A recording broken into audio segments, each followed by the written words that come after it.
Bonsoir les amis, vous allez bien? Parfait.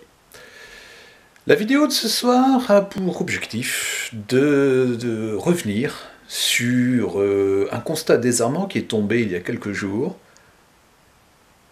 Les industriels pharmaceutiques français, Sanofi, l'Institut Pasteur, sont dans l'incapacité de fournir un vaccin efficace, ou réputé efficace, pour lutter contre le Covid.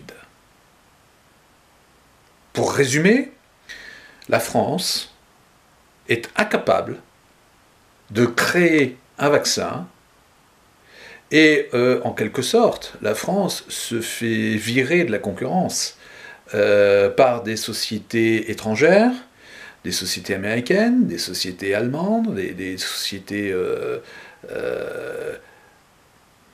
ne parlons pas des sociétés chinoises ou des sociétés russes.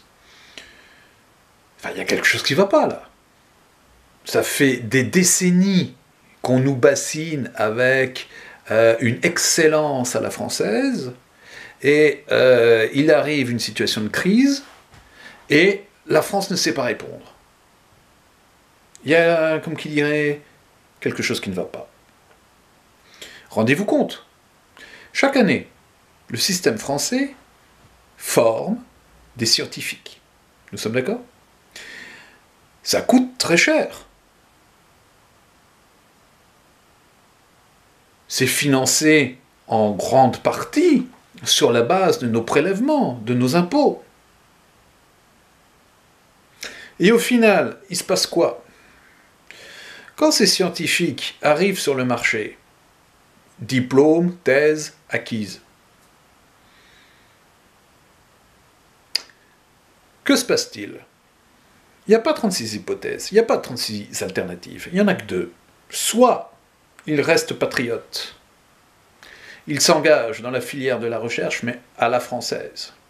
C'est-à-dire, en gros, pour faire simple, des carrières de merde sous-payées.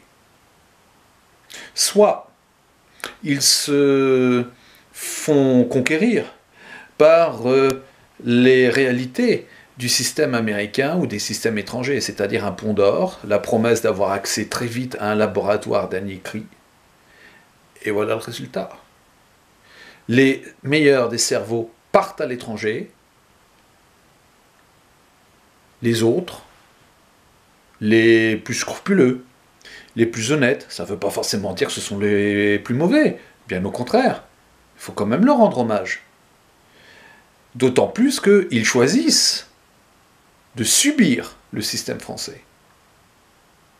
Et au lieu de réussir en 2-3 ans, au lieu d'avoir accès aux meilleurs des éléments au bout de 2 ou 3 ans, ils vont se contenter d'une carrière où c'est les points de l'ancienneté qui vont jouer.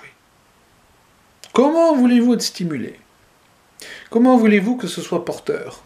Comment voulez-vous qu'il y ait, en quelque sorte, pour être cynique, un retour sur investissement? Oui, mais c'est le résultat de quoi? C'est le résultat, encore une fois, de décennies de politiques menées par des soi-disant gestionnaires qui ont pris le pouvoir. C'est quand même aberrant. Regardez la situation de Sanofi. Sanofi qui est dans l'incapacité de fournir un vaccin. Sanofi qui, au final, va se retrouver dans une position de sous-traitant. C'est-à-dire que, on l'a appris aujourd'hui, Sanofi accepterait de mettre une usine de son groupe à la disposition de donneurs d'ordre afin de fabriquer, de sous-traiter des vaccins. Et Sanofi qui, la semaine dernière, nous annonçait des licenciements dans son secteur recherche. Mais ça devient complètement aberrant, cette histoire. Donc voilà une des joyeusetés de l'épidémie du Covid. Voilà une de ces nombreuses aberrations que la crise révèle au grand jour. Maintenant, il ne suffit pas de constater. Il ne suffit pas de constater l'un des énièmes manquements d'un certain pouvoir, d'une certaine élite, il va bien falloir quand même que certains rendent des comptes. Je n'en dis pas plus, je vous laisse réfléchir sur ces différents éléments. Je vous invite bien entendu à vous abonner, partager, liker, commenter surtout. Il y en a beaucoup qui le font très bien et d'une certaine manière ça m'inspire pour mes prochaines vidéos. Et puis si vous voulez vraiment encore approfondir votre pensée, n'hésitez pas, quitte même à prendre contact avec moi afin de continuer le débat en vous procurant mes ouvrages. À très bientôt pour de nouvelles vidéos, pour de nouvelles aventures.